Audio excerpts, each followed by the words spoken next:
All right, everyone. Hello and welcome to episode 3 of our New York Islanders franchise. Today we're doing the playoffs and free agency for the 2024-25 season. Hopefully you watched our last video. If you didn't, I recommend go watching that now because it will provide a lot of context. But if you didn't, in our first full season, we did not make the playoffs. We weren't really a manager, really. We were leaving it to Lou Lamoriello. In this one, we were managing the team, taking pauses, and editing the lines, and it worked out well as we ended up with 96 points, 43, 29, and 10, and we made the playoffs. Yes, we finished 8th in the league, 43, 29, and 10. We're tied with 4 other teams for 8th in the league. Our goal scoring was pretty good, 6th in goal scoring, which was pretty good, and 7th in goals against, which was also very good. Unfortunately, our power play was really bad at 16.2, which was in the bottom tier of the league, as with our penalty kill, which was also in the bottom tier. We're really good at even strength, I guess, but the special teams were really bad. I'll just go through the scorers really quickly. Jean-Gabriel Pageau had an incredible season as our top scorer with 75 points. What a menace. I love this man. See some of the other top players there. You'll notice that our top 3 scorers, or who I expected to be our top 3 scorers, in Barzal, Kane, and Horvat, are way down there in the 50 to 60 point range, which was super unfortunate. I'm not sure why they're not scoring, but we're going to try and activate them in the postseason. We also, in the last video, acquired Tyler Bertuzzi at the trade deadline from the Toronto Maple Leafs, giving up Semyon Varlamov. He was very good in his short time here, so we'll see if we maybe insert him into the power play, the first power play. Maybe we bring him into the top 6. I'm not sure, but I'm very happy with Tyler Bertuzzi. Let's go look at the edit lines. So if we look at our lines, this is how we ended the season. This top line turned it up a little bit, but I still would love to see more production out of Kane and Barzal. The second line was producing pretty well, if I remember correctly. This third line, though, was unbelievable. Wallstrom was a big surprise this year with 23 goals, 53 points. So that's a really good third line. Celebrini, first overall pick. He's now an 80 overall, and he had 55 points. On defense, we're not going to change. Everyone produced really well here, especially this bottom pair. 78 and 79 overall. I was worried about how they would do, but they both had plus 13, so that's okay. And our goalies, if you didn't know, we still have Sorokin, but we traded for Dennis Hildeby. He's our new backup after we traded away Semyon Varlamov. He's pretty good for now, and he will be our backup of the future. However, this power play is definitely something to change up. So this is how the first power play is looking. Pageau, Nelson, Barzal, Horvat, and Dobson. And this is the second power play with Celebrini, Bertuzzi, Palmieri, Kane, and Pollock. I think I want to keep the same players, but we may have to do some changing around to more evenly balance because this second power play is not producing as well. Here are our power play point leaders for the season. Tyler Bertuzzi had the most. A lot of those were on the Leafs, but with the Islanders, he did have 5 power play points, so we're going to keep him on the power play for sure.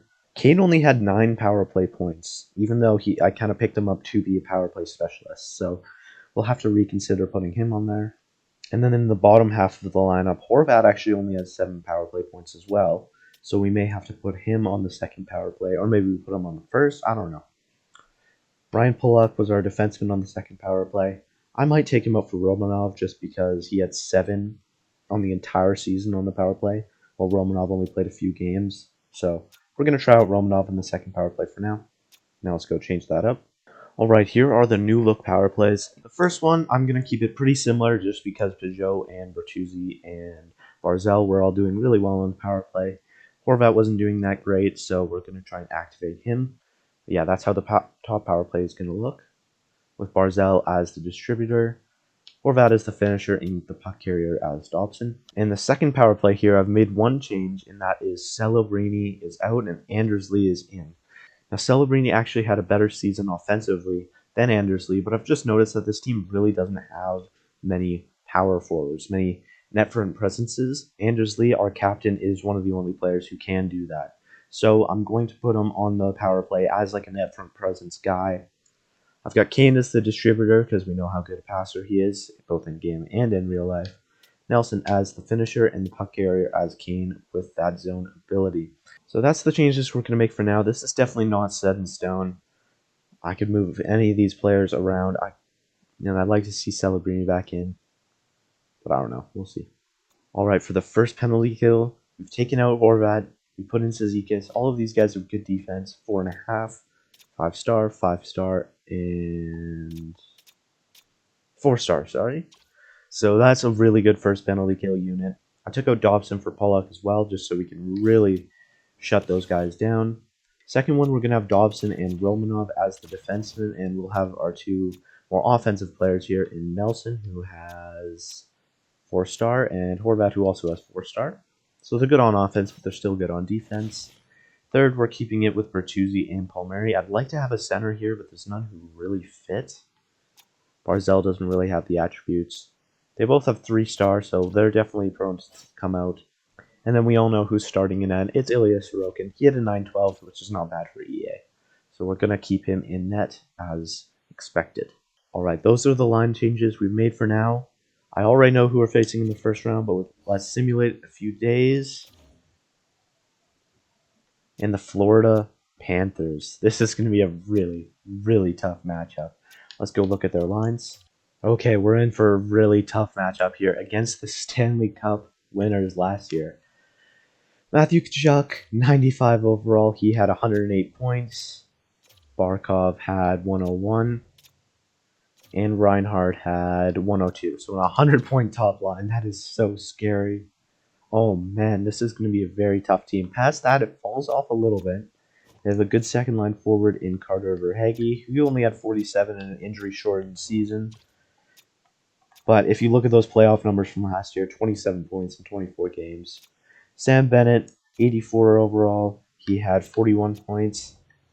Evan Rodriguez, he had 68 points. Wow, that's pretty good, actually. So that top six, it falls off a little bit in the second line, but that top line is absolutely terrifying. Kubalik, he had 38 points. Lundell had 53. And Samoskevich had 35. Drouin had 20. Lesterainen, 26. And Corey Perry, 16. They added Corey Perry. That's weird. Edmonton last year, Florida this year. That's cool. Anyways, this is an elite offense. I'm going to go check their goals per game in a minute here, but I assume it's very high because they had 300-point scorers. On defense, they're a little bit weaker. I think we're slightly better on defense. Forsling had 48 points, while Ekblad had 35. Both of them are good defensively, though, 4- and 5-star defense. Ekman Larson, he had 27 points plus 10. Schultz had 28 points and a 0. Schultz isn't very good defensively, so maybe we can exploit that. 41-year-old Mark Giordano had 13 points, playing with Mikko Mikola, who had 10. Plus 33, though, wow. So that's a pretty good defense. It's lacking the star power. Ekblad isn't a great point producer. Forsling is probably their best offensive defenseman option, but I think we beat them out on defense, which is where we'll really have to exploit them if we want to win this series. Starting in net is Sergei Bobrovsky. He had a 907 this year, 37, 21, and 3 with 3 shutouts. They relied on him a lot, and he was not bad. Their backup is Spencer Knight, 23 years old, 12, 9, and 2 with an 883. So if we can get past Bobrovsky, Knight isn't a very good backup, it looks like. So maybe we can exploit that as well. I think we're better on the goaltending front, but it's EA. Any goalie can send any way they please, I guess. And their scratches are Logan Stanley and Adam Ruzicka. Okay. This isn't as scary a team as I thought it was, but that first line is still terrifying. The Panthers finished 5 points above us at 101 points, 48, 29, and 5. Their goals for per game, second in the league. Very, very good. Their goals against per game at 3.18, though. That's one of the lower in the league. Actually, right in the middle of the pack, but that's still not a very good mark. So, we are very happy to know that. Their power play was 4th. Okay. And their penalty kill of 76.6 is lower than us. So, they've got bad penalty kill. Their defense is their biggest weakness. It might be combined with their goaltending, but If we can shut down this first line, I think we have a real chance of winning this series. We definitely have to contain Matthews, Barkov, and Reinhardt. Okay, let's get right into it. First game at Amerant Bank Arena. Our first playoffs as the full general manager of the New York Islanders. I'm very excited. 2025 playoffs. Let's go. First period and 1-0 Islanders. Matthew Barzal opens up the scoring. Shots are 15-10, but Sorokin is holding us in there. Second period is 2-1. Barkov ties it up on the power play. That power play is terrifying, but Horvat retakes the lead at even strength. Shots are 23-17. Power play for Florida. We cannot give them any power plays, but we kill that one off. Another one. Ooh. We cannot be giving them any power plays. We know how scary this team is. Come on, hold on to that lead. We'd love to see an insurance marker. And Patrick Kane. He does it. Our three offensive producers, Barzal, Horvat, and Kane, score in game one. Our top line outscores their top line. Score ends 3-1. Shots are 39-25, but Ilya Sorokin had an excellent night in goal. First star, I presume. And then Matthew Barzal and Kane had an assist each. Let's go. We take game one away, and now we head into game two with a 1-0 lead in the series. Really good to see as we head into game two, still at Amerant Bank Arena. Let's go. First period and 0-0. Shots are 16-4 though. We have been vastly outshot in this series. Sorokin's been playing well, but I don't know how long he can keep it up. So let's just score some goals and get this series over with. Second period, 1-0. Ekman Larson opens up the scoring from the goal line almost. Shots are 22-19, so we came back in a big way, but I'll need to see a big third period from our bottom six in particular. They haven't scored yet this series. 5 minutes gone, and Patrick Kane ties it up. Man, he's really showed in the postseason so far. Tied up at 1, 10 minutes left, and Matthew Barzal on the power play. Our top scorer is elite, and it's outscoring their top scoring so far, which I was not expecting. Time winds down, and again, a very close game. We outshoot them 36-27 and win by a 1-goal margin, 2-1. We've held them to 2 goals, and both of those are not coming. We've held them to 2 goals in the series. Wow. I thought our depth scoring would be our big advantage over them, but clearly our top scoring has been very good as well. Bobrovsky first star, Sorokin second star. He's been so good the playoffs, and Barzal has 4 points in 2 games, and we win both games away. Let's go. Heading back to UBS Arena. Let's sweep this series. I see no reason to make any changes heading into Game 5. I'm loving this team, man. They're doing well. Okay. First postseason game at home as full general manager of the Islanders. Let's go. And tied up at 1. Reinhardt opens up the scoring, but Barzal ties it up. What a postseason he's having. Shots are 13-10. Second period and 2-1. Nelson, with his first of the series, makes it 2-1. Shots are 27-19, but we only have a 1-goal lead. Patrick Kane, 3 goals in 3 games. Florida power play killed off. Let's go, Patrick Kane. Outshooting them by almost 10 shots. 10 minutes left. 3-1. We're holding on. Islanders power play killed off,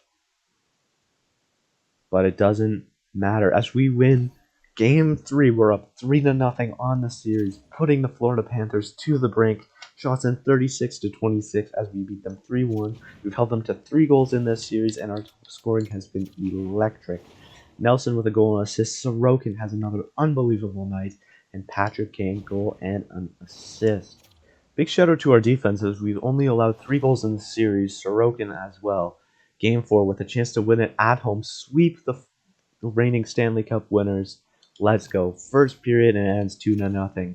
Schultz and Barkov. Okay. 2 goals on 5 shots. Sorokin finally cracks a little bit, but it's okay. This game is not over. Second period. Casey Cizikas back within 1. There's the depth scoring we've been looking for. Shots are 23-11, but we trail by 1. It's okay, though. We're clearly outplaying them, so let's capitalize on our shots. Ekblad scores his third on 13 shots. Islanders power play killed off. Another power play killed off. And Verhaeghe adds another one as we go on the power play or something. I don't know. Shots are 33-16, but we will drop this one. 4-2 as Palmieri adds another one.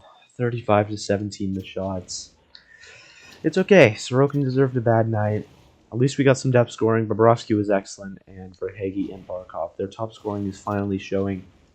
We still hold a 3-1 series lead. Even though we lost that game, I don't think there's a big reason to make too many changes. Let's just win this fifth game at Amerant Bank Arena. We've won every game there so far, so let's do it. First period and 0-0 is the score. Our shots are 11-8 in our favor. Second period and 0-0 again. Shots are 25-15. Both goalies putting on a clinic. 5 minutes passed. No one's had any shots really. Come on, we haven't had like any shots this period. Less than 10 minutes left. Score is 0-0. Time winding down. And we will have a 1-0 overtime game with a chance to win.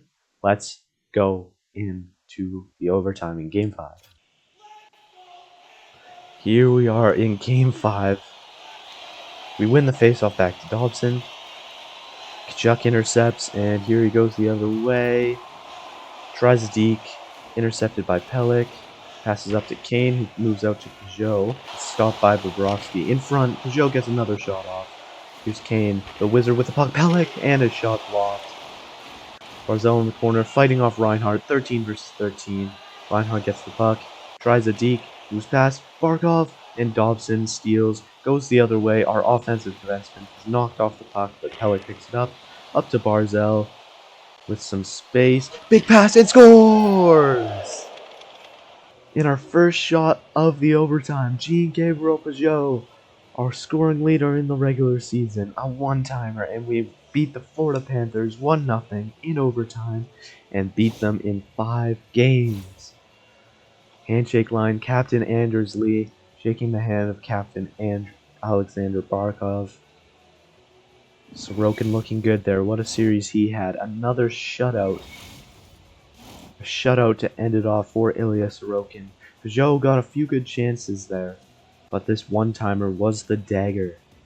Great pass from Matthew Barzal, right into open ice, and Bobrovsky stood no chance. Shots end 31-27. What a clinic for the goalies, but in the end, Sorokin was just better. Let's go look at the stats from that series. So we beat the reigning Stanley Cup champions in 5 games, making it look easy. That's team stats here. 4-1. We had 2.2 goals per game, which isn't great, but only 7 goals against in the 5-game series. Our power play was very poor, so we might have to make another change. Our penalty kill was very good, though, as we only allowed 1 power play goal. And our top scoring really came through. Matthew Barzal, Patrick Kane, and Peugeot and Nelson were our leaders. O'Reilly had 2 points. Palmieri and Dobson also had 2 points, and then Sezikis and Lee, Romanov, Verena, Pelech rounding it out. The pluses were looking pretty good. +4 for Barzal. Unfortunately, we had a few -1s from that third line, so we might have to make a change there. But overall, a very good first round. I just realized that Oliver Wahlstrom is not on the second power play, so that's going to be our only change, putting him in the spot of Anders Lee. He had a really good regular season, didn't have a great series, but was only playing 10 minutes a game, so let's see if that can activate our power play. Alright, we have simmed a few days, the playoff round is over, and we will be facing the Detroit Red Wings. Let's see how the rest of the league did in the playoffs. So in the Western Conference, the Minnesota Wild beat the Blackhawks in the 7 games. The Stars beat the Outlaws in 5 games. Canucks beat the Kings in 6 games, and Ducks beat the Oilers in 6 games. So we'll have Dallas, Minnesota, Vancouver, Anaheim. In the Eastern Conference, Carolina beats New Jersey in 7 games. The Rangers sweep the Flyers. The Red Wings beat the Maple Leafs in 6 games, and we beat the Florida Panthers in 5 games. So the Rangers and Hurricanes in Red Wings and Islanders. Let's go look at the Red Wings lineup. In the regular season, their top scorer is Alex DeBrincat, Larkin, Confer, Raymond, Fabry, Sprong. So they have a lot of forward depth, but you can see their top scoring defenseman was Gostisbehere at 31 points, and Seider 24, Edmonton. So this team's defense is probably going to be its biggest flaw. And Ville Husso was their starter during the regular season and had a 910. Lyon backup had a 909. So now let's go look at their lineup. And as we can see, forward depth is definitely their biggest strength. First line, Sprong, Larkin, and DeBrincat all had very good first round of the playoffs. Larkin with 8 points and DeBrincat with 9. Second line, Fabry, Comfort, and LeBanc. Fabry had a good first round, but not the rest of them. Bergerin, Kopp, and Veleno, and Rasmussen, Casper, and Soderblom. That fourth line had a really good playoffs as well. So although there's not a ton of pieces that stand out, the only players with the X factors are Larkin and DeBrincat. This team is just good all around. On the defense, Edvinsson and Seider is their top pairing, 84 and 88. Gostisbehere and Hall, Mata and Sherratt. No numbers that really stand out there. Seider is their best defenseman by far. Honestly, this defense doesn't look very scary. In net, Ville Husso had a 944, so that's what it was. I was thinking, I must be missing something, because no way this team won the playoffs. But clearly they did. Husso with a 944, and those are just stats from last year. Their scratches are Jared McIsaac and Dmitry Kulikov, but Lucas Raymond was injured. He had 7 points in 5 games, so he was one of their better players.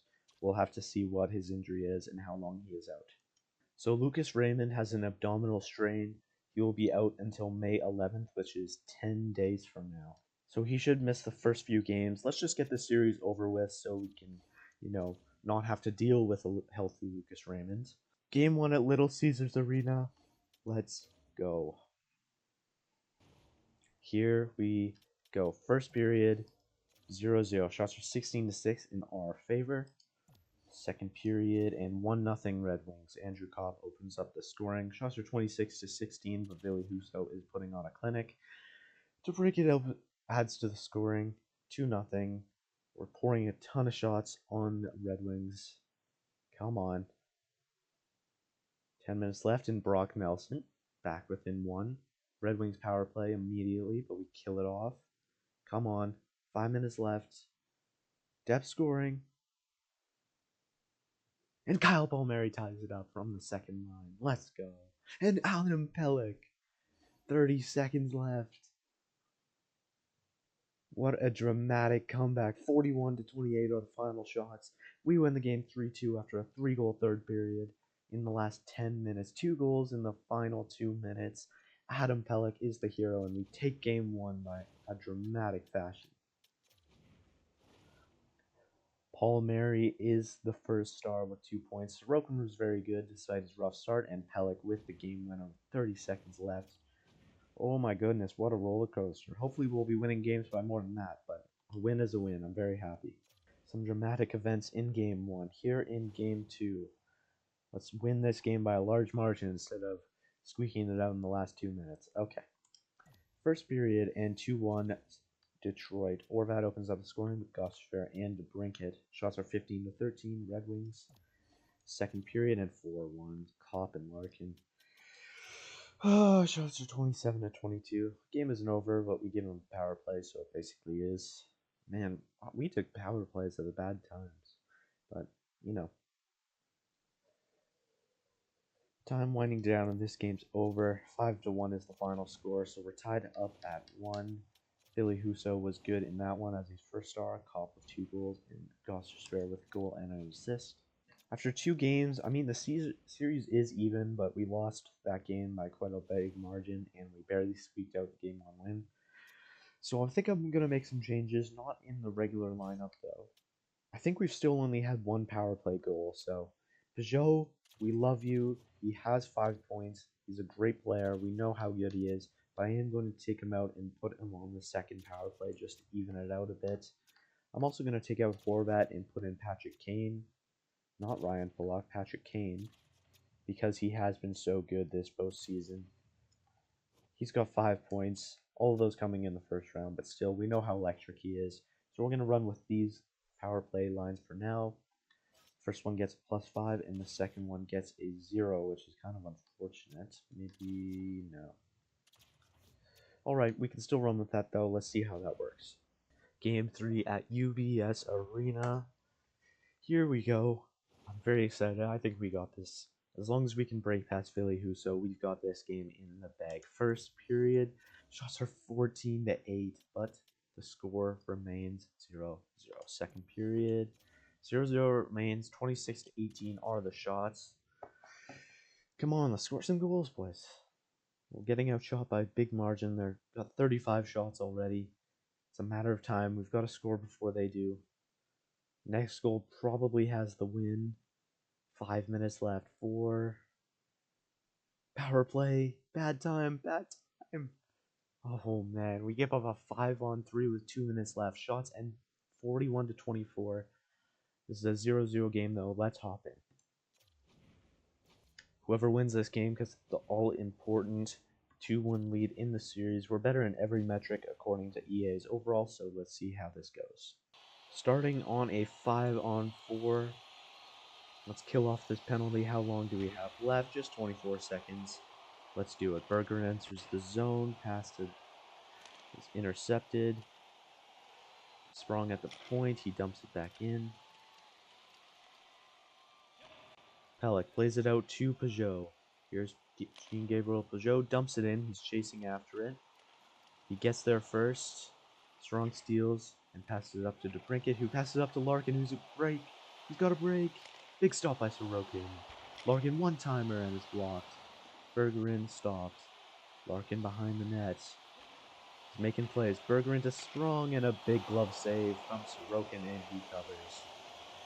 Alright, so the video actually cut out there. That was super unfortunate, but we did lose 1-0 in overtime. Sorokin let in an easy one. It's okay, though.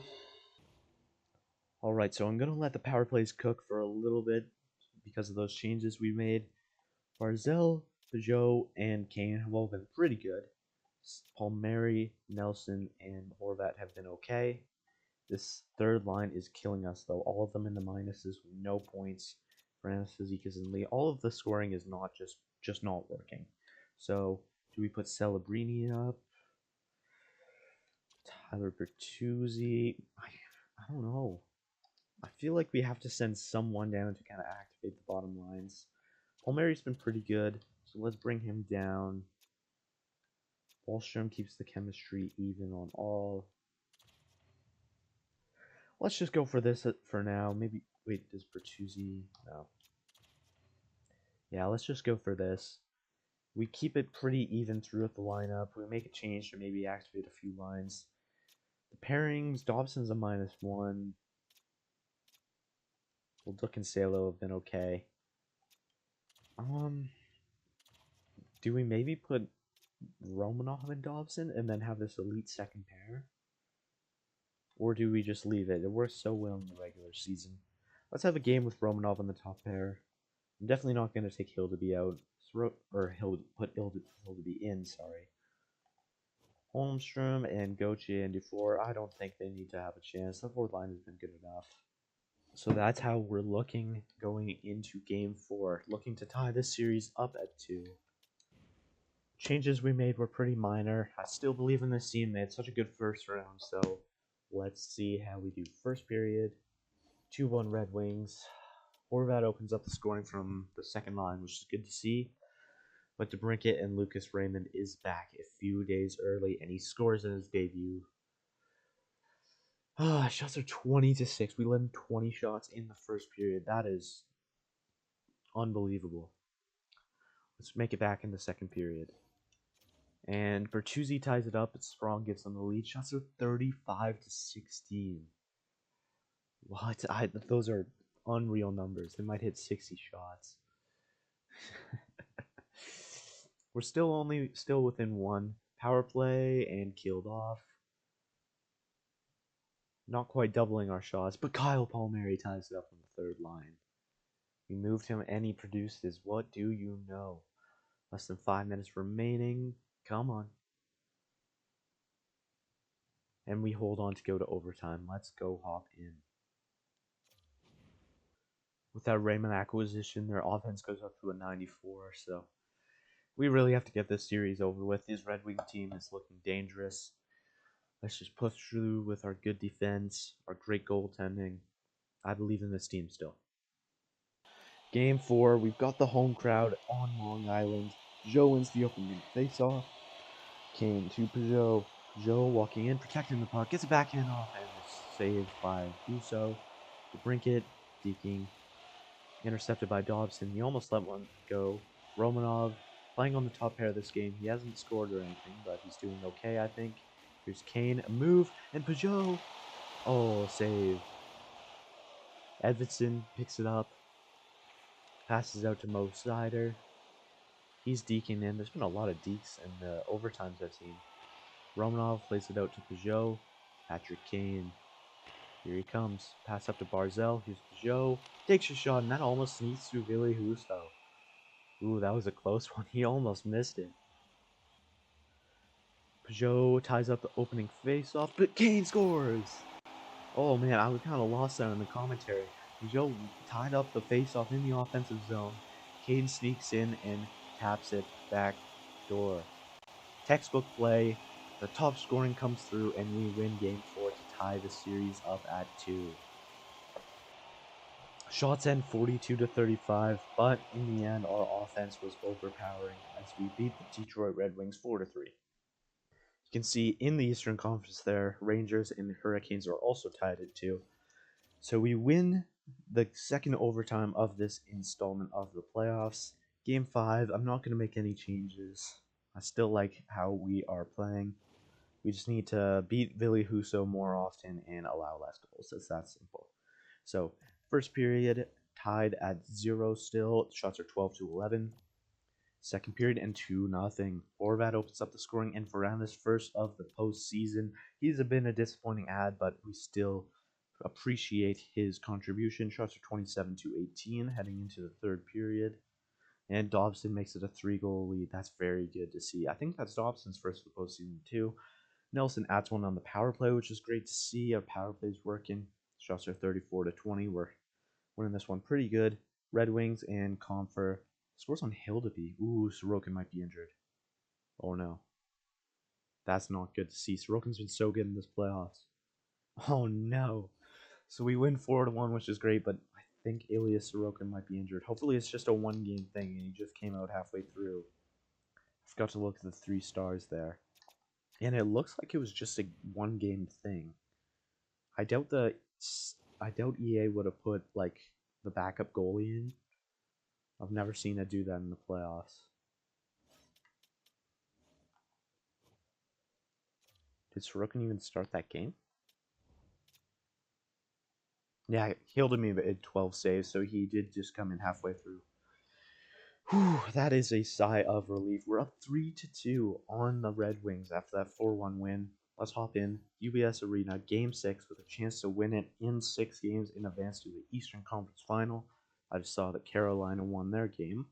So, first period and 0-0. Shots are 10-6 in our favor. Second period and 2-1. Celebrini has his first of the postseason. Mo Sider ties it up, and Marco Casper from the fourth line makes it 2-1. Shots are 26-14. Come on, let's tie it up early. 10-minute mark, nothing's really happened. 32-21 are the shots. Late, and Brinket adds another one. Shots end 37-27, but Ville Husso puts on a clinic and forces Game 7, 2 assists each from Larkin and Raymond. Man, putting us to the brink. Carolina won their game as well, so Carolina has advanced to the Eastern Conference Final. The winner of this game will face them. Dallas and Vancouver is the Western Conference Final, sorry. So do we make any changes? We win 4-1 and we lose 3-1. The power play's still been bad, but I think we just need to let it cook for a little bit more. I think I'm gonna keep with it. I trust Ilya Sorokin and I trust our top guys. I trust Patrick Kane. He's a proven playoff performer. So let's go. First period. 5-2. Whoa. We allow 5 goals in the first period. This is unbelievable. DeBrincat, Hall, and LeBanc pull Sorokin out of the crease. Romanov adds 1. Madden makes 4-1 on Hildeby.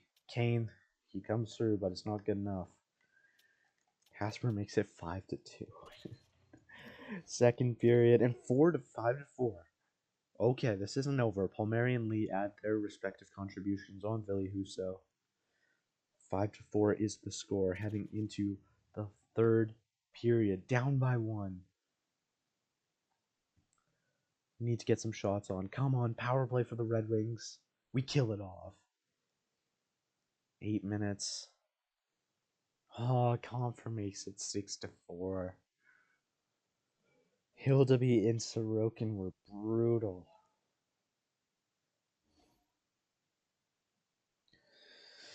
And our first playoff as general manager ends with a 6-4 loss to the Red Wings in the second round.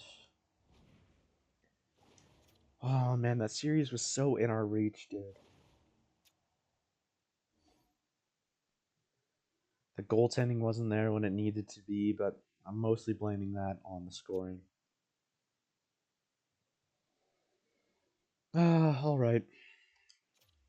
At least the Red Wings didn't win the cup. That honor goes to the Vancouver Canucks, who have their first in franchise history.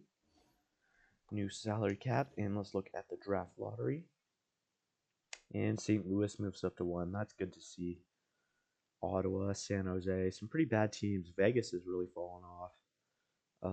Nashville and Winnipeg. Washington, Colorado missed the playoffs. Interesting. So now let's look at the draft class. There's a few gems I want to point out. Before I point out some of the players I'm targeting, just look at this draft, dude. Hagens is the first overall pick, but we have a ton of medium elites here. Some real players, but a lot of not real players as well. Hensler and McQueen and Ryabkin are real. Frundell is also a medium elite. I didn't scout the whole Svenskin.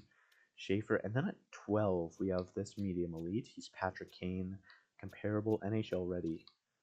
At 13, we have this medium elite prospect, PK Subban. And at 14, we have another medium elite NHL ready. So I don't know what's happening in this draft. We have medium elites all the way up to 14, which is like unheard of. There's some good defensemen in this draft. I saw late in like the second and third rounds, there's a bunch of NHL ready defensemen we can maybe grab. Morin, I think he's medium top 6. I think I created that player. I think he's a real world. So yeah, now I'll show you some of the gems I want to point out. Alright, so here are some players I'd like to target. Obviously, I'd like to target maybe some of like the medium elites up there, because I think we could get some good value at like, I don't know, pick like 12 or something. But here we are, Yuri Loktionov. Sorry, I can't pronounce any Russian names. He is 19, low elite, 5 years away. He probably won't turn anything, but he's well worth a draft pick in the last round, in the 7th round. Timo Numminen, why is he pinned? Timo Maitinen, that's who I wanted to pin. I must have pinned 2 guys, but he's 3 years away, low top 4. That's pretty good value. Benda here, Rudolph Benda. He is NHL ready, medium top 4 defenseman at 56. Now, in my experience, these like medium elite or medium top 4 NHL ready players never work out. Like they stay at 80 overall, but honestly, that's still pretty good value. He is a 2-way defenseman, so I think we could even put him on our bottom pairing next season, maybe. Per Haviland here is only 1 year away for some reason, 93rd overall. So that's really great value we'll have to pick up. Marco Ramirez from the same team. Never mind. But he's another NHL-ready defenseman at 92. I've never seen that before. Marco Carralati is low elite 4 years away, so that's good value. This guy, Caden Gibbons, is 3 years away, medium top 6, which is good value. Jonah Pratt, another one of those NHL ready from Belgium. Interesting. And then Carbonneau, Justin Carbonneau, 3 years away, low top 6. Jason Alberts, he's a 19-year-old medium elite goalie. George Shoten, 5 years away, but he's like not even going to be drafted, so you might as well take a risk with the last pick in the draft. Gabriel Diego, I can never pronounce his name, but if you play NHL, you know who he is. He's 2 years away, medium elite goalie. But the thing is, we have Ilya Sorokin, so I don't know if we waste a second round or third round pick on him. Elias Barat is 2 years away, low top 6. Another weird one, but we'll take it. Dmitry Zykov, 4 years away, 19 years old, low elite, so still good. And then Brendan Tokarski, who is potentially 3 years away. He's probably not low top 4, but he's still worth a chance. So I don't know if we pick all of these players. I highly doubt we do, but there are a lot of good players to look out for in this draft. Retired players here. I doubt there's anyone from our organization. Doesn't look like it. Joe Pavelski calls it a career. Backstrom. Goligoski, he played a few games for us. Yeah, so no one from our organization retired. Pavelski's now a coach with the Dallas Stars. Cool to see. Goligoski is a scout. Maybe we can pick him up. Doesn't look like we had any coach retired. And draft interviews. Okay, so let's look at some trades we might want to make at the draft before we hop in. And let's also look at the awards first, actually. Also look at some of the growth we had. Stanley Cup went to Vancouver. President's Trophy to the Oilers. Clarence Campbell. Carolina actually made it, so good to see Detroit didn't go any further. Kachuk won the Art Ross and the Hart Memorial Trophy as well. James Norris to Quinn Hughes, okay. Lady Bing to Jesper Bratt, okay. And Applicator won the Calder. So Gweet was on like a 60-goal pace and fumbled the Calder. That's interesting. Didn't go to celebrating, but that's okay. His career will likely be better. Conn Smythe to Quinn Hughes. A defenseman does not win it very often. Shesterkin wins back-to-back Vezina and Jennings. Zadorov, Bill Masterton on the Blues. Jack Adams to Flyers coach. Selke goes to Anze Kopitar. Ted Lindsay to Matthew Tkachuk and Alexander Ovechkin. He's back-to-back Rocket Richard trophies. Let's look at the progress reports now. I'm expecting big things from a guy like Peugeot or Palmieri. Sorokin back up to a 92. Celebrini, 84 overall. That's really good to see. Lots of natural and statistical growth. So he'll definitely be a fixture in the top 6 next year. Palmieri's up to an 86 overall. We came in, he was like an 82 on what I thought was a bad contract at first. He's been amazing. Wallstrom's up to an 84, which is great to see. He had really good statistical growth. Noah Dobson had some statistical growth as well, so he's up to a 91 with that and got that zone ability. Tyler Bertuzzi jumped up to an 86. Wow, he had a poor playoff, so I'm surprised by that, but that's good to see. Peugeot. Jean-Gabriel Peugeot, 87 overall. Wow. Great statistical growth from him. His defense is unbelievable. Brock Nelson, natural growth fell off a little bit, so he might be a trade candidate, actually, because his contract is expiring. Zizekas went down. Hildeby's an 81, which is good to see. Kane fell off a bit. Andrews Lee's backed up to an 84. Interesting. Lorana, Bolduc 79, and Sorokin, the rest of the guys in the system. Dawson Connor, oh man, he was like a 48 overall, and now he's a 66. Look at that natural growth. Great puck skills already. This kid's going to be a monster when he hits the NHL. Tulipov, he also had very good natural growth. Brindamore had some natural growth. He's still a 57 overall, but good to see. George grew a bit. Korhonen. Silaev's a 77, so we'll see if he makes the NHL next year. I think we'll definitely sign him either way, but we'll have to see. Maggio. These guys here, no one too good. Huttunen, he got a bit of natural growth. Decius. No one is really going to make the NHL. Mateko, he grew up to a 69, which is good to see. Zether is a 64.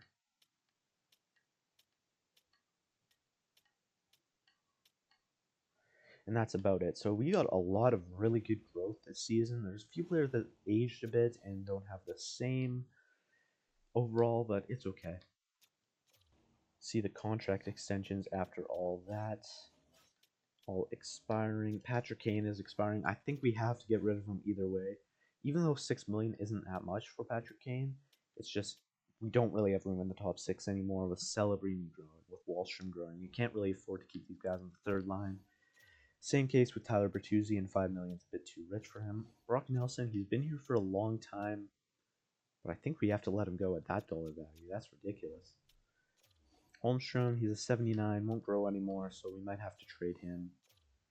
Ian Mitchell, played him in the AHL. We picked him off waivers. We'll probably give him 2 years at dollar value, so we can stick him in the AHL if we want to. Fashing's up to a 78 overall, but wants some money. Dufour, we'll sign that right now just because he's a good depth piece. But other than that, I don't think we'll re-sign any of the big guys. I think we're going shopping in free agency. We don't have a ton of contract space. Not an unbelievable amount, but we'll see. We should have about 12 million to play with, so hopefully we can get another top 6 forward and maybe a good defenseman. Maybe a backup goalie if Hildeby isn't good enough for us, but I don't think we have any trades we want to make. Let's just hop straight into the draft. First overall pick belongs to the St. Louis Blues. Boston's shopping second overall, but I think that's a bit too high. 13 from Colorado. I mean, I don't want to be trading up every draft. We traded for the Zelayev pick last year. This could be great value for us. Getting a player like the Alverson or the Pikkarainen or the Pastrnak.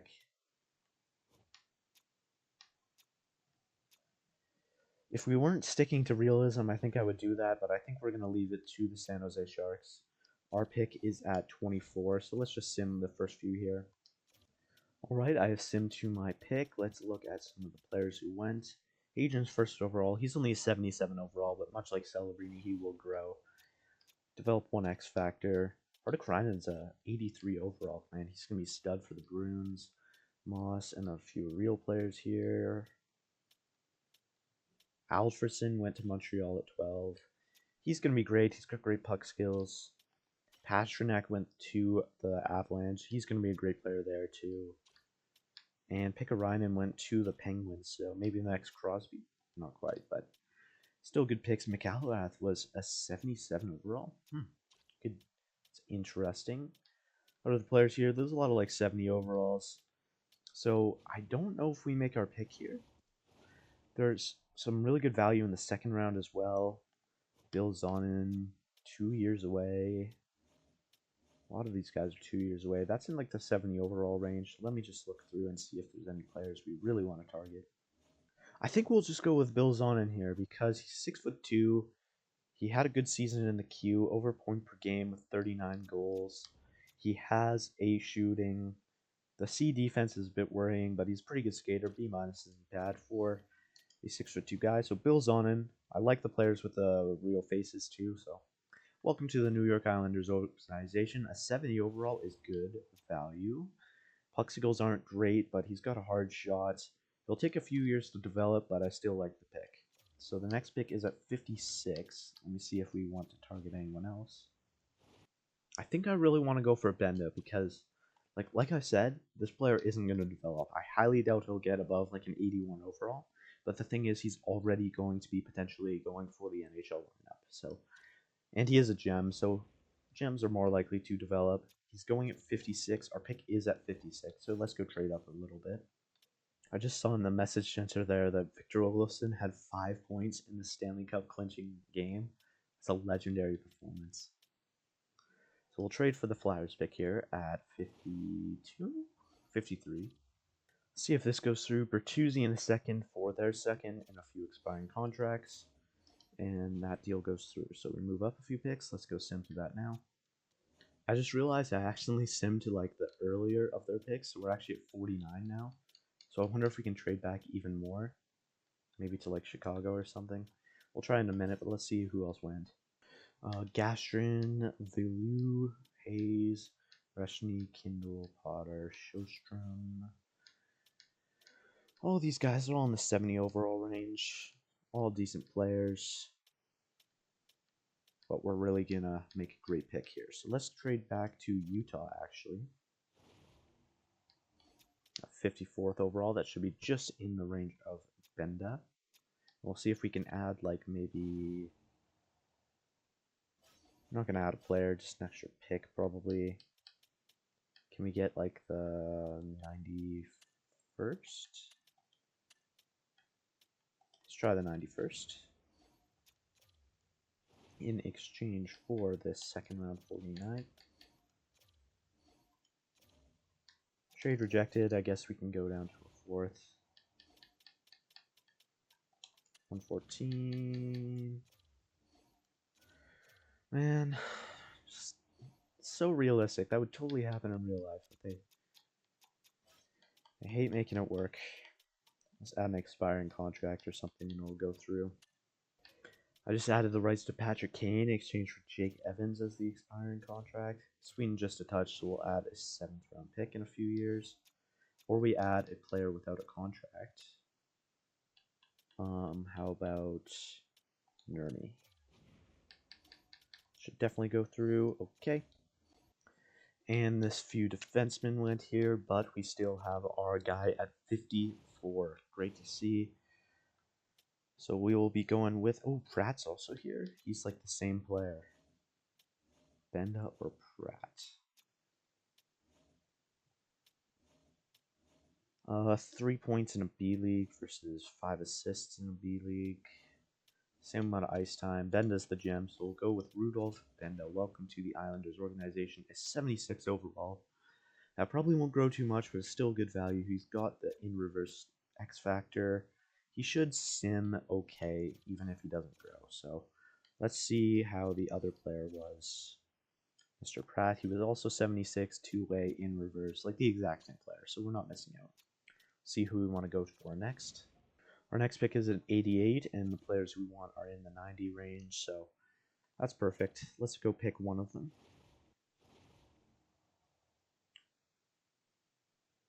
We got 3 players here I want. We picked... We're not going to go for Ramirez. We already have an NHL-ready defenseman.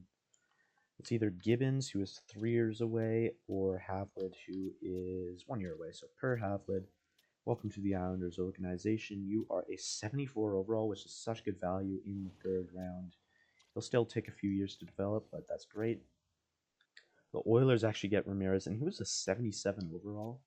6'5", two-way defenseman. That was such a good pick. Honestly, we probably could have gone for him and just sold our 2nd round pick, but it's okay. Hindsight's 2020. A high starter. And Gibbons goes there, and it's only a 66 overall. We definitely made the right choice, even though he's a sniper. Let's go see who we want next. Okay, I've prioritized the players we absolutely need. Okitanov, Karlati, Alberts, Shoten, Barrett, and Zykov. We have them at 106 and 105, so let's go acquire both of those picks. The Avalanche have 103, so we'll throw in 114 and prospect Isaiah George. He is 21 years old, 71 overall, medium top 60. I don't think he's going to develop, so we might as well pick a good player with that pick. From the Kraken, I'm going to try and get a 4th and a 6th for a 4th next year. See if we can do a 7th. Maybe a 7th this year and next year. Just the 7th this year. Jeez. No idea why that's not going through. Let's just add like a prospect or something. A 5th and this guy Ishakov. Quick before Pittsburgh picks. He's garbage. Come on. Ah, didn't get it through. Okay, we have time here. Let's just throw in all the players we don't want, all the prospects we're never going to use. Watch Krantz, Ishakov, Rajaniemi, 67 overall. Yeah, we can get rid of him. Those 3, that puts them 1 over. How about we get rid of Krantz? No. Just Rajaniemi and no.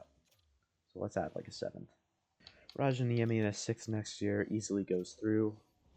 And here we are. Let's make our 2 selections. At 103, we're going to go for Alberts. It's a medium elite goalie. He is 19, but we just need a goalie prospect in the system. Well, we can trade him for value. He's 49 overall, but we'll see how he grows. And then at 104 here, we could also go Timo Maitinen, who's an offensive defenseman. 3 years away, that's a good pick, but I like Elias Barrett too, as he was only 2 years away. 106, that's really good value, and he is a 68 overall, which is kind of a rarity. He could grow and be a monster, so I'm happy with that pick. For the rest of these picks, 124 and 140 are a must, so let's go acquire those picks. Nashville has the cap space here to take on Anders Lee contract, so maybe we do that. They have the 2 perfect picks, maybe even the 3 perfect picks. We could use that one to grab the guy we have at 180, and then in return, we give up a 3rd next year.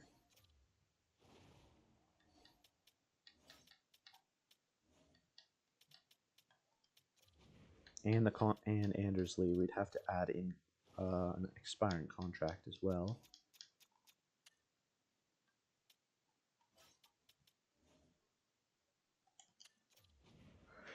All right, so here is the deal.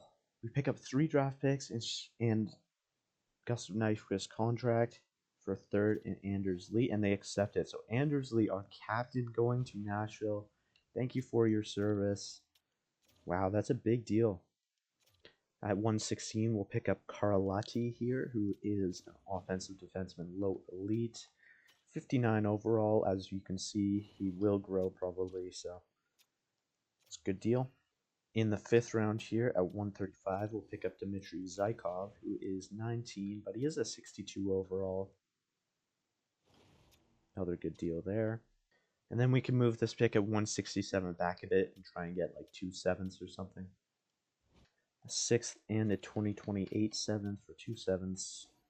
Thank you for doing business, Detroit, even though you beat us in the playoffs. Here at 197, we'll pick up Yuri Lotikhanov, who is a gem. 52 overall, so it'll take forever to develop, but good piece to add in the system. And at 202 here, we'll pick up George Shoten, who is 5 years away. Just might as well add him in the system. 51 overall. Okay, I'm going to look for any players that we might have missed out on. Gabriel Dieg went to Vancouver at 64th overall. He's a 68 overall, so that's a good pick for them. 2 medium starter goalies went at the start of the 4th round here, but I'm happy with our medium league goalie. This guy, Pobazal, is a 67 overall, 18 years old, so he would have been nice to get. Carbonneau, we were looking at him. He was a gem. He's a 65 overall, so we didn't really miss out on much. He's actually got a great shot there, so I think he's a real-world prospect. LJ Mooney here, real-world prospect. He went at 123 to the Blackhawks. This Ledeen guy just went at number 211 to Tampa, 50 overall low elite. And the last pick of the draft here to Vancouver is a bottom 6. Okay, there's our draft done. We moved on from a few prospects and our captain, Anders Lee. But we picked up Zonin, Benda, Haviland, Alberts, Barrett, Karalahti, Zykov, Loktionov, and Shoten. So it was a very successful draft. Our drafting has been way better since we've gotten here. We have a ton of prospects in the system. I'm very excited for the future of this team, but now we have to look at the now of the team, the offseason. And Dufour renews his contract, as does Ian Mitchell. So now we are in the re-sign phase. Let's see if any of the contracts went up or down.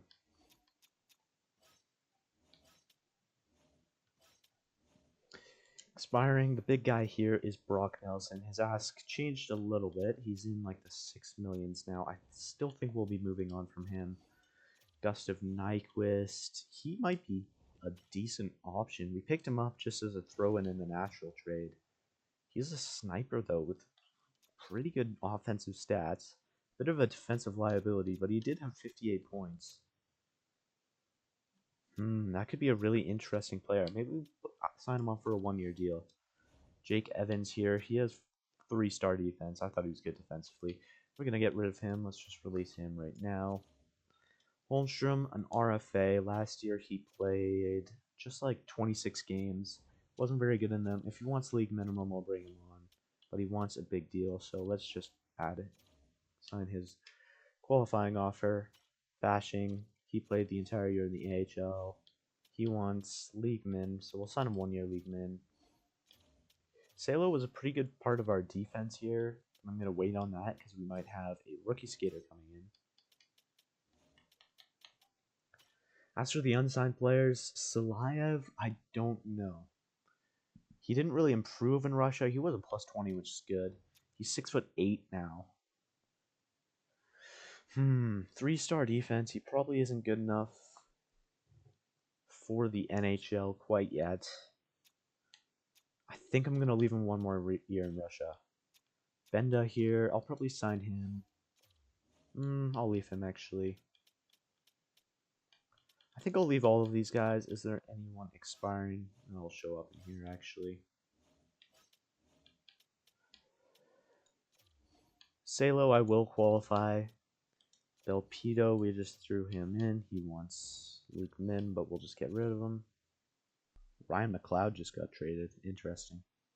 And the rest of these guys will sign if we want, but I kind of doubt it for most of them. Let's see how many forwards we're playing with here. We've got 1, 2, 3, 4, 5, 6. So that makes up the top 6. Palmieri will probably be a third liner despite his good numbers.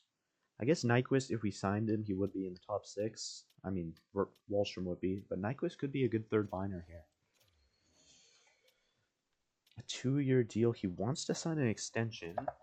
85% on that deal would be just 2.75. So I think we sign this just because of how good value it is. Sure, he'll regress, but that's still good value. Wallstrom will have in the top 6. I think with that signing, we have to get rid of Brock Nelson. He had 70 points last year, but he's regressed a lot. He didn't get any natural or statistical growth from that season, which worries me. The natural growth is falling off. 85 overall. He could have been the captain if he came here, but he just wants way too much money.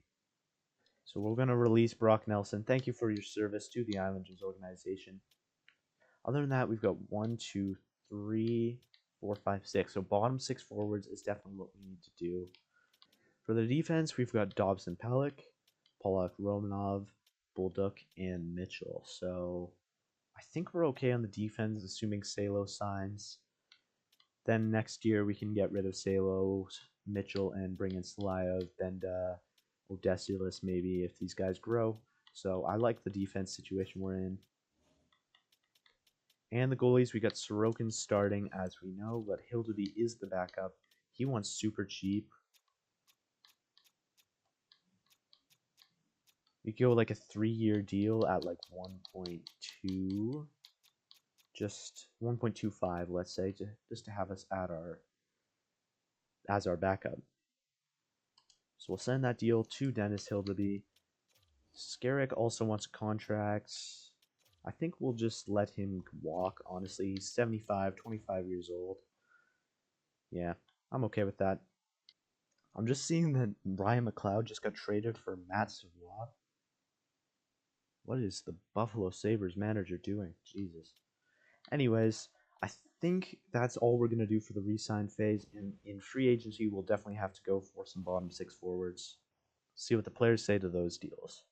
Nyquist rejects his deal, so maybe we'll go like 2 years, $3 million. Fashing and Hildeby re-sign. Okay. So on Nyquist, let's try 2 years, $3 million. That's still good value for a guy, even though he is old. He will be a good offensive producer in the bottom 6.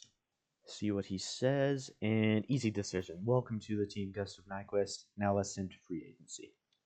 Here we are going into free agency. Let's see who drops. We're going to have a lot of cap space and a lot of contract spots. So we can go big game hunting, but I think we're more likely to be going for bottom 6 forwards. Mitch Marner hits the open market. Holy. He could replace the hole on the top line. We have the money. 7 years. But nah, no way. He's the big fish of free agency at the 94 overall. Besser's the next best. Other than that, there's a lot of bottom 6 forwards we could consider. So Jake Neighbors here is a player I'm looking at. He is an RFA, a 2-way forward who doesn't really stand out in any area. He is an 80 overall, asking for a really cheap contract though. He wants only 2.2 over 2 years. Let's just sign him for 2.25. So what if we send this offer sheet to the Blues? What would we have to give up? We have to get our draft pick back, but I still kind of want to do that. Another player we could target for a similar deal is Maki Samoskevich. We could sign him like 3 years for like 1.15. We beat him in the first round. No picks required. Let's see if they don't accept that.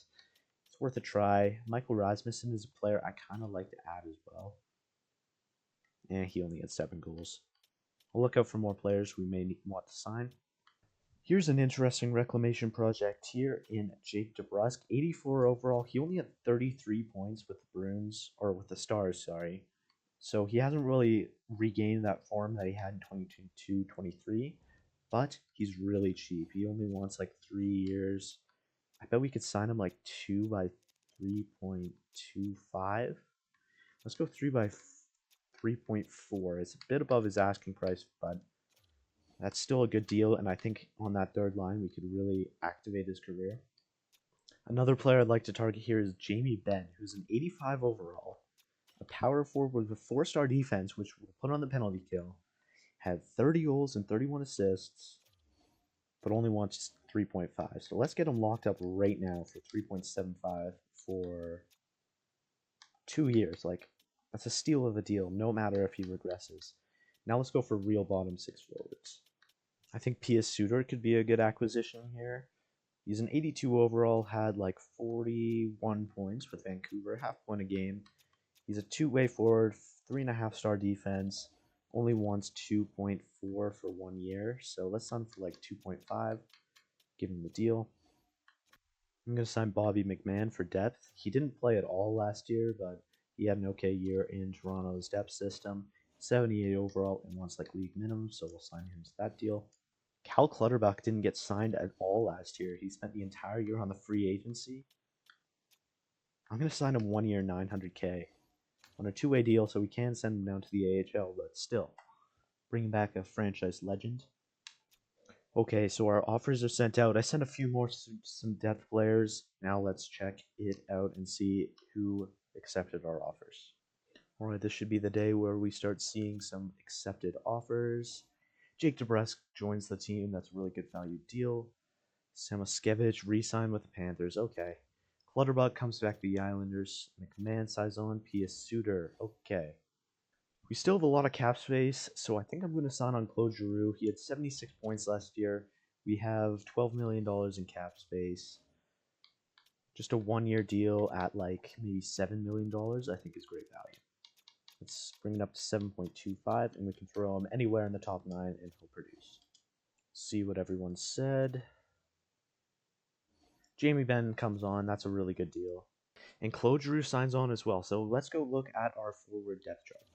So we have 1, 2, 3, 4, 5, 6. That's our top 6, although Palmieri and Benn will probably be in the third line. 7, 8, 9, 10, 11, 12. So this is a really good offense now. I'm very happy with the team. Cizikas and Clutterbuck. I think we'll probably trade out Verana right now just to make room. For the defense, 1, 2, 3, 4, 5, 6, and then Salo 7th. We're looking really good, dude.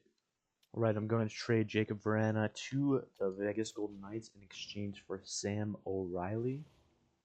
O'Reilly's a 66 overall, medium top 9. Who cares? It's just nice to get Verana out of the lineup and make some room to throw a prospect in the AHL. I'm also going to sign Havlat onto his entry-level deal. He was our 3rd-round pick. He's a 74 overall, so I think we'll just play him in the top line and progress his growth a little bit. Also sign on Elias Barrett for the same reason. All right, let's sim to next season and figure out our new captain and the lines we will have. All right, here we are at the start of the 2025-26 season. Here are how the lines are going to be looking. It gives us Giroux in the top line. Interesting. So let me edit these up to how I think they will be. All right, here's a very, very rough look on how the team might look. First line, Horvat, Peugeot, and Barzell. These are the players I expect to be our top producers. Second line, Celebrini with Giroux and Wallstrom. Drew's listed as a left wing, right wing, but he actually has 86 faceoffs, so he would be the center. This line has 2 playmakers, and we could maybe activate Walsh from sniping. Third line, Palmieri, Ben, and DeBrusque. Again, Ben is listed as left wing, but with 85 faceoffs. It's a well-rounded line that can definitely put up some points and be very good defensively. And then fourth line, I couldn't find a way to put Nyquist into the top 6. He can swap out with anyone on this third line, honestly. Playing with Pia Suter and our defensive specialist, Casey Sidikis. Defense will look the same as last year. Pelech, Dobson. Romanov actually grew to an 84, which is great to see. Playing with Pollock, and then Bolduc, Salo. Ian Mitchell actually gets a +1 with Samuel Bolduc, so maybe we'll consider that. And in goal, Sorokin is the starter, backed up by now 83 overall, Dennis Hildeby. And finally, the letters. So we have a captain and an assistant to give out now that Nelson and Lee are gone. Pollock already had the A. He's going to keep it on defense. I'm thinking Barzell is a good option. He's going to be here a while. Peugeot's been a hero for us. Celebrini's the future. Palmieri has been great for us, and he's a leader. He's a veteran. A guy like Pelech or Dobson would be a great choice. I'm going to make my selection here. Noah Dobson as the captain. He's our top player. He's our top rated player. He's young. He's been here all his career. He's a great leader. We know he can be reliable at both ends of the ice. I think he deserves it. And then giving the A to Matthew Barzell. He hasn't been what we expected him to be so far, but he's still a great player and a good leader. But we could also consider guys like Horvat, guys like Pelech, guys like Palmieri or Clutterbuck. So let me know in the comments if you have any other suggestions for the lines and for the captaincy. We're going to go into next season hoping to contend, but that's going to be it for this episode. Leave a like if you enjoyed, subscribe if you want to see more, and thank you for watching. We'll see you in the 2025-26 season.